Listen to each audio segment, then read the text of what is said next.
Sur une situation de gestion de surnombre qui commence par un petit skills avec du timing de course et des axes de course, où le but ça va être de se retrouver sur une gestion de surnombre à 5. Donc ce qui n'est pas évident sur un espace qui est assez restreint, qui doit faire entre 15 et 20 mètres de large.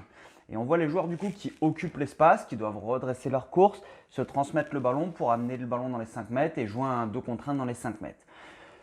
On voit que tous les joueurs doivent occuper l'espace le plus rapidement possible et surtout qu'ils doivent réussir à redresser leur course. C'est ce qu'il y a de plus important. Au rugby, on parle des joueurs en avance là. Les joueurs en avance, ils doivent réussir à se démarquer, donc à occuper l'espace, mais en même temps à orienter leur bassin et leurs épaules en direction du ballon pour pouvoir attaquer la ligne d'avantage et en fait courir vers l'embut adverse au moment où ils vont réceptionner le ballon. Et c'est ce qui est vraiment difficile chez les joueurs, c'est de leur faire comprendre ça, c'est d'occuper l'espace mais de redresser. Si on court en travers, il y a de grandes chances pour qu'on fasse tomber la balle et qu'on fasse un en avant. On voit que chaque joueur du coup va avoir ce que je vais appeler un couloir de course. Et je les ai mis en différentes couleurs. Chaque joueur en fait doit rester dans son couloir de course pour arrêter un défenseur et pour agresser la ligne d'avantage. C'est exactement comme dans un système de jeu où chaque joueur en fait occupe l'espace et menace une certaine zone du terrain.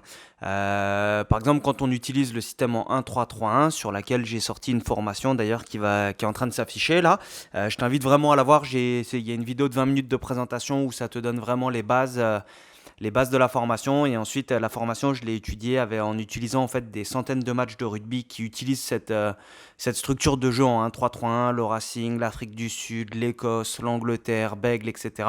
pour vous proposer une formation vraiment complète avec le déplacement des joueurs. Et les couloirs de course, forcément, on les aborde et c'est des choses qu'il faut essayer d'anticiper un maximum. Plus on anticipe, plus on va avoir un temps d'avance sur la défense.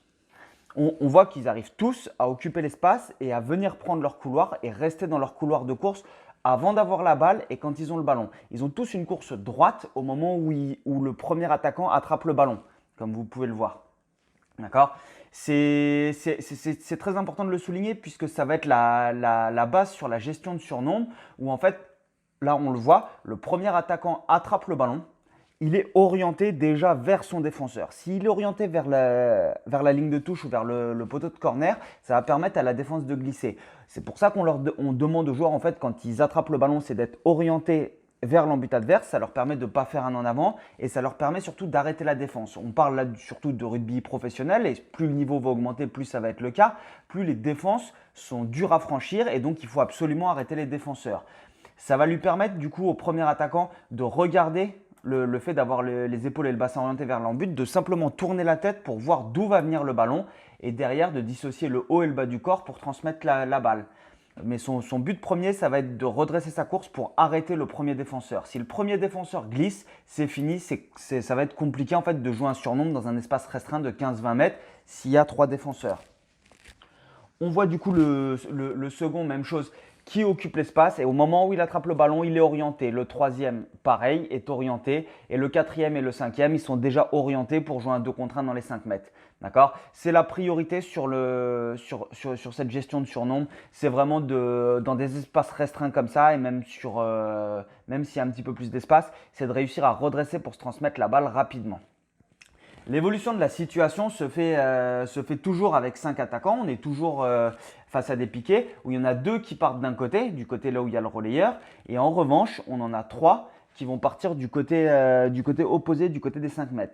Pourquoi est-ce qu'on fait ça? C'est tout simplement pour changer les habitudes des joueurs. Les joueurs se sont habitués à un mode de fonctionnement et ils sont habitués à la situation. On ne les laisse pas dans une situation de confort. Il faut leur mettre des contraintes différentes, des axes de course différents. C'est la même chose que sur le travail de technique individuelle où les joueurs, on ne les laisse pas dans une situation de confort. Dès qu'ils ont trouvé leur rythme, il faut réussir à faire varier la situation pour que ça devienne beaucoup plus compliqué. D'accord, pour eux et qu'ils aient besoin de se réadapter. On sait très bien qu'en match, on ne sait jamais où est-ce qu'on va être. Les situations ne vont jamais être similaires et donc il faut que les joueurs développent cette capacité d'adaptation. On le voit de derrière là où du coup on voit très très bien les axes de course où les mecs redressent. L'évolution suivante, c'est une fois qu'on a réussi à régler ses axes de course et sa capacité de déplacement, les transmissions, le timing des passes et les orientations bassin-épaule au moment où on prend la balle et qu'on arrive à le faire avec des plots, on passe sur des défenseurs.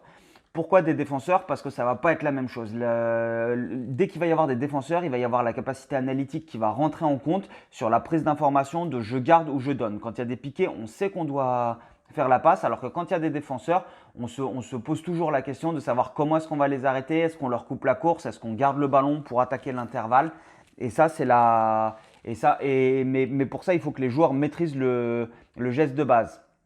D'accord?